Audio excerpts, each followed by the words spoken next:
Alright guys, we're back with more fantasy baseball content, and here I'm going to talk about some players who've been struggling this season and whether or not you should be panicking about their poor performance. But first, if you're watching this video and not subscribed to the channel yet, please go down there and click that big black subscribe button so you don't miss any of the great new content coming out. We have tons of trade advice, we're going to be rating teams soon. It's almost time for the first half awards as we're getting to the midway point in the Major League season, which I can't even believe. And of course, the waiver wire video that comes out every single weekend. So again, if you guys are watching and not yet subscribed, please go down there, click that black subscribe button. Also drop this video a like. But now let's get into it. The first player that we're going to figure out whether or not we should be panicking about is Spencer Strider, starting pitcher on the Braves. I feel like with Strider getting injured last year, getting the internal brace surgery and coming back this season, everyone just sort of assumed that we'd be getting the pure ace Spencer Strider back, but it's not been the case so far. Through 5 starts this season, he has a 5.40 ERA, and since his most recent stint on the injured list with a hamstring strain, he has a 5.85 ERA in 4 starts, with just 19 strikeouts and 10 walks across 20 innings. This is nothing close to the Spencer Strider we've become used to over the last few seasons. Very openly and honestly, he just doesn't look like the same pitcher after surgery. Mostly because his fastball velocity is down around 95 right now, which is a very big deal because a guy like Strider, who is sitting around 97, 98 miles an hour, you can get away with a lot more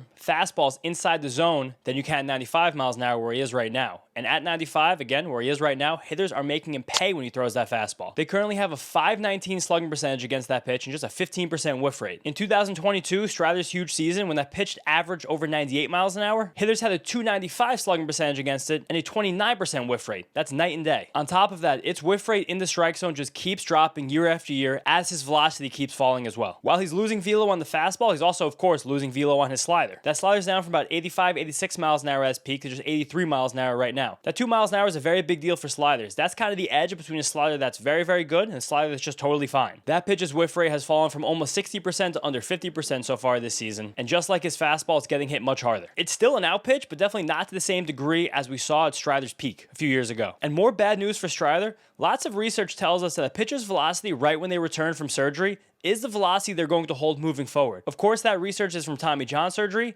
and Strider, having already gotten Tommy John surgery deep in his past, now got the internal brace procedure, so we don't know if this exactly lines up, but I'm not really expecting Strider's velocity to come back in a big way. So what that really means is Spencer Strider right now is probably just kind of a mid-tier pitcher. The Cy Young guy is not walking back through that door. I'm sure he will be better than he has been over the last few weeks, but if he's really just focusing on that fastball and his slider without finding better ways to incorporate his curveball and his changeup, the ceiling is very limited. I'm looking at a guy with a 3.50 ERA the rest of the season, like a 25% strikeout rate, still good, but not exactly an ace. So there is panic with Strider if you're expecting Cy Young Strider to walk back through that door, but he is still going to be productive, but likely not to the level that we were hoping for upon his return. Next up is Yordan Alvarez on the Astros, and Yordan's hand injury has become a saga that no one needed. He was playing through what he and the team were calling a hand strain through the first part of the season. There were clearly some lingering effects of that injury, and he wasn't playing well. So finally on May 3rd, he went on the injured list with what the team called hand inflammation. Then on May 8th, manager Joe Espada said Alvarez will be back in about a week or so. Then on May 10th, the team said that Alvarez felt good, but still not good enough to swing a bat. Then 2 days later, on May 12th, he starts hitting again. Everything seems really good for Alvarez. It seems like he would have been back after 2 weeks on the injured list.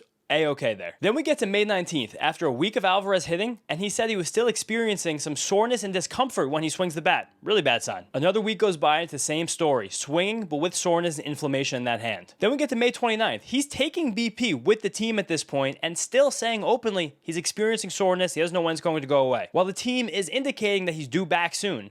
Those two things don't really go together. Then on May 31st, he finally gets an x-ray in that hand and it shows a small fracture, and he's been out since then. I know sometimes you can't get imaging done when you have a lot of inflammation in a body part, but the Astros let a month go by and Alvarez did not get better. Now we're sitting here almost in the middle of June, and he's been resting again for 2 weeks, supposed to be back soon, but I really don't know what's going to happen. Can we really trust what's going on right now? They're saying he might swing again the next week. Okay, sure, you said that a month ago, before we even knew he had a hand fracture. It does feel weird. I'm choosing to trust that hopefully within 2 weeks we have some clarity and Yordan Alvarez is back on the field finally, after at that point what will be about a 6 or 7 week layoff. But this is eerily similar to the hairline fracture in Kyle Tucker's shin last season that was supposed to be a 2-3 week injury and wound up being a 4 or 5 month injury. So again, weird that there's a precedent last year with the same team where something weird happened, choosing to trust, but if we get one more setback, I'm fully going to be in panic mode about Yordan Alvarez. Next up is Jackson Chourio and the Brewers. Someone I was pretty down on through the first part of the season, mostly because his swing decisions regressed in a really horrible way. He's just deciding to swing at everything this season. He has one of the worst chase rates in the entire league, and his walk rate has sunk to 3%, which is pretty terrible for a guy like Chourio, who as a rookie was walking almost 7% of the time. But he has been much better lately with about a 300 batting average and 130 WRC plus since May 20th. Funny enough, that's around the same time that Chourio got hot last season. I know that's lazy analysis to be like, oh, every single time we get to late May, this guy gets hot. But now we're 2 seasons in a row where it might be true. So I'm thinking about that a little bit. Also, as you guys can see from this great graph provided by Fangraphs, this hot streak from Chourio has come as he's been chasing fewer pitches out of the strike zone. Funny how that works. As long as this trend continues, I'm ready for liftoff and not panicking about Chourio. Next, we have Corey Seager, shortstop on the Rangers. I think there's a situation for Seager where you're the star on a team that's playing poorly, especially hitting poorly, that you're clearly trying to do too much. Because right now for Seager, while his plate discipline metrics are still good, his quality of contact metrics are still good, he's really elongated his swing. It feels like every time he takes a hack, he's trying to fix all the Rangers' problems in one shot, and that's really affecting how much contact he's making with the ball. His whiff rate is way up, and he's not pulling as many of his fly balls, which is one of the things that made Seager great. And I feel like the reason for that is because his swing is longer, he's making contact with the ball a little deeper, harder for him to pull the ball. Last season, he was in the upper third in the entire league in pulled fly ball rate. This year, he's in the bottom 20% in pulled fly ball rate.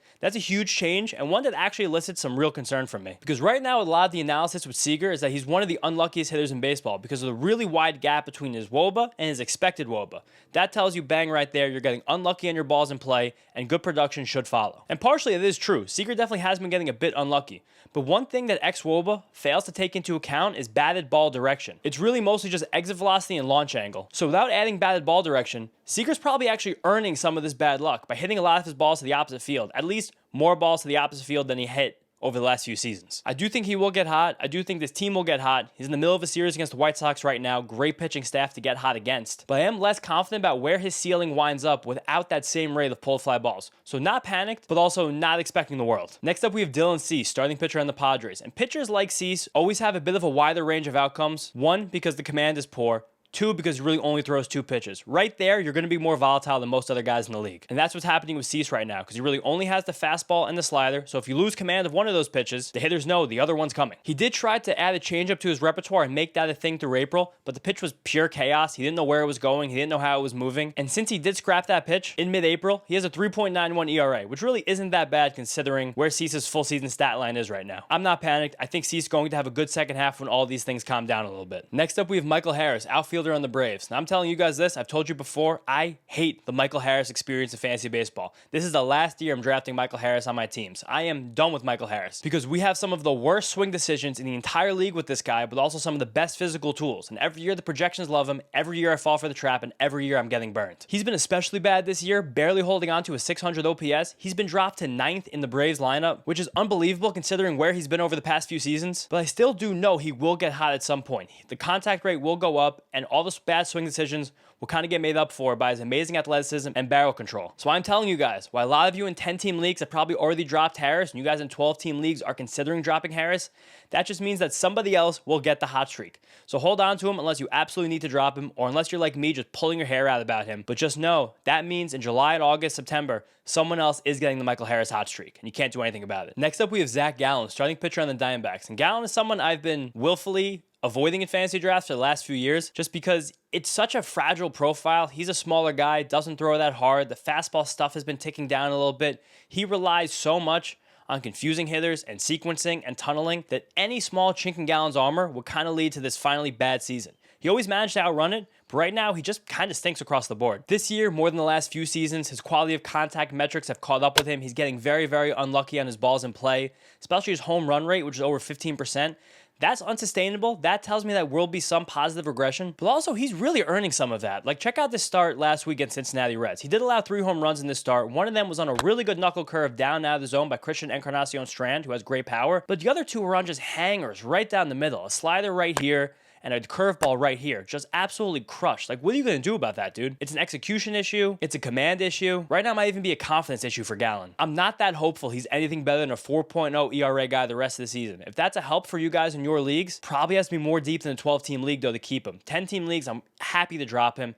12-team leagues is really just about the upcoming schedule at this point. Lots of panic on Gallen, sadly. Next up, we have Bryce Miller, starting pitcher on the Mariners. If you guys have been watching this channel since the offseason, you know how much this pains me to say, but I'm going to dead-on panic about Bryce Miller. One of my favorites coming into the season, he's openly been pitching injured, and has not gone well, of course, because he's injured. He has said he has a bone spur in his elbow, and he doesn't want to handle it until the offseason. But since he came off the IL after dealing with the pain, he got hit very hard in his 2 starts against not good competition, and the stuff isn't sharp, the command isn't sharp, he doesn't look confident, he doesn't look comfortably pitching out there. It's really all bad. And we were hoping he'd be better after taking those few weeks off. It wasn't. Now he's back on the injured list. I just don't think this gets better until he gets surgery. And if he gets surgery, he's probably going to be out for the season. He's a comfortable drop in basically every single league. Next up, we have another Atlanta Brave. It's Ozzie Albies. And weirdly, right now, Ozzie Albies, despite horrible production, which has been slightly better lately, but still bad overall in the year with like a 650 OPS, is making some of the best swing decisions of his career. But at the same time, his power has completely evaporated. He has some of the lowest bat speed in the league. He has not hit the ball harder than 107.5 miles an hour yet. And he has a horrible barrel rate. He has a horrible hard hit rate. It's just no power whatsoever. And nothing under the hood that's telling us the power will come back in any meaningful way. To make matters worse, he was never really elite in these areas. He was always just good enough to get by in those areas and got a lot out of his batted balls because he was so good at pulling the ball.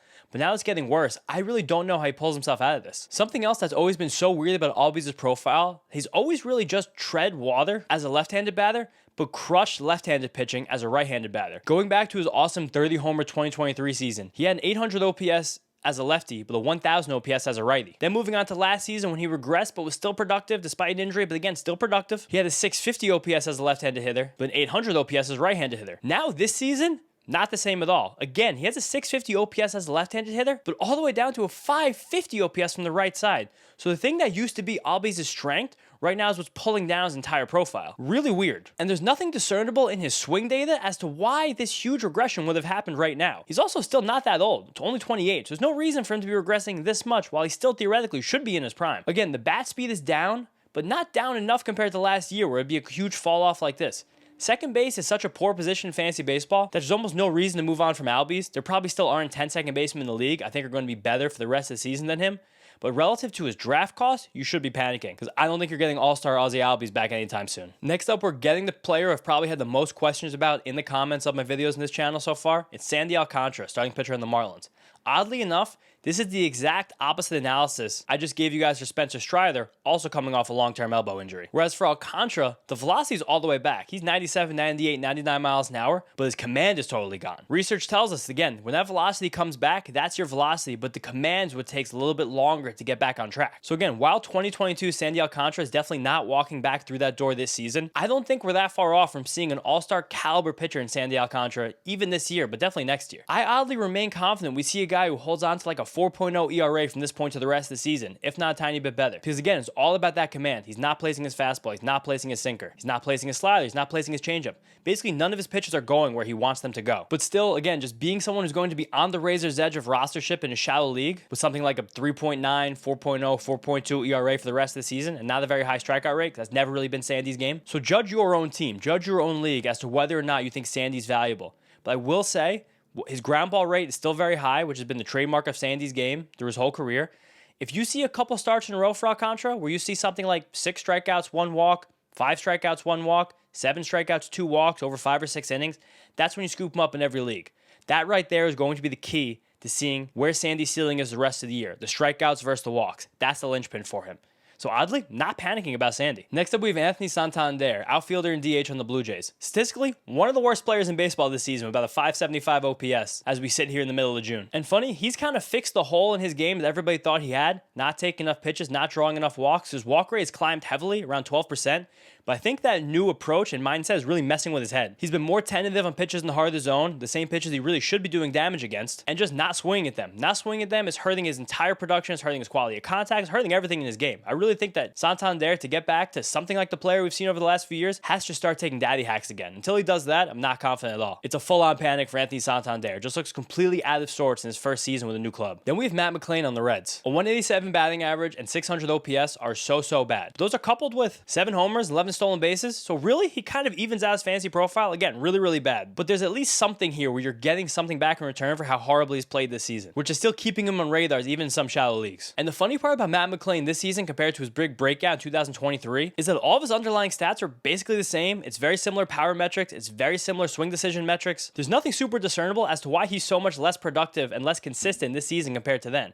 Honestly, a lot of his stuff's even a little bit better, which makes the situation so much more frustrating. He's also been moved down to 9th in the order, which is not great for his production moving forward. And I think that the star potential we were dreaming on for McLain after that breakout 80-game sample in 2023 is gone, at least for the time being. But I could really see a hot second half, especially as the weather warms in Cincinnati, and that's still one of the best ballparks to hit in the whole league. So oddly, not panicking, despite, again, understanding that star upside's not really there anymore. At least for the rest of the season. Probably, right? Next up, we have Willy Adames, shortstop in the Giants. And it looked like it was starting to come together for Adames. He had a good couple weeks, but then he's followed it up with two of his worst weeks in the entire season. He has an under 600 OPS, one of the few regulars in the league who has that. He's so bad at the plate right now, he's kind of unplayably bad. The Giants are, of course, never going to take him out of the lineup with that big contract, but you guys should definitely be taking out of your fantasy lineup. Shallow leagues, especially because of how deep shortstop is, I'm dropping easily. I should have dropped a long time ago, honestly. And it doesn't really look that good for him moving forward. All of his power metrics are way down. His bat speed has dropped about 2 full miles an hour. And with that, he has one of the longest swings in the entire league. That is a horrible combination right there. And again, one that's not giving me any confidence in what he can do power-wise the rest of the season. It just feels like a full disaster in his first season with the Giants. And if I were them, who just gave him a huge contract, I would be panicking even in real-life baseball. Fantasy baseball,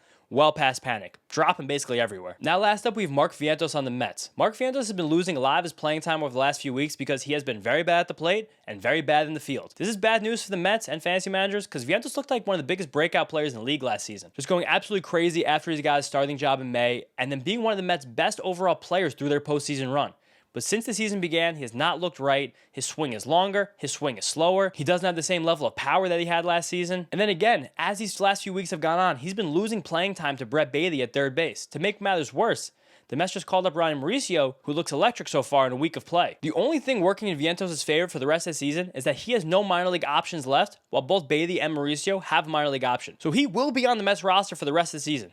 There's no debate about that. If he shows any signs of life, because he will get guaranteed opportunities, because he literally can't go to the minor leagues, maybe there's a shot.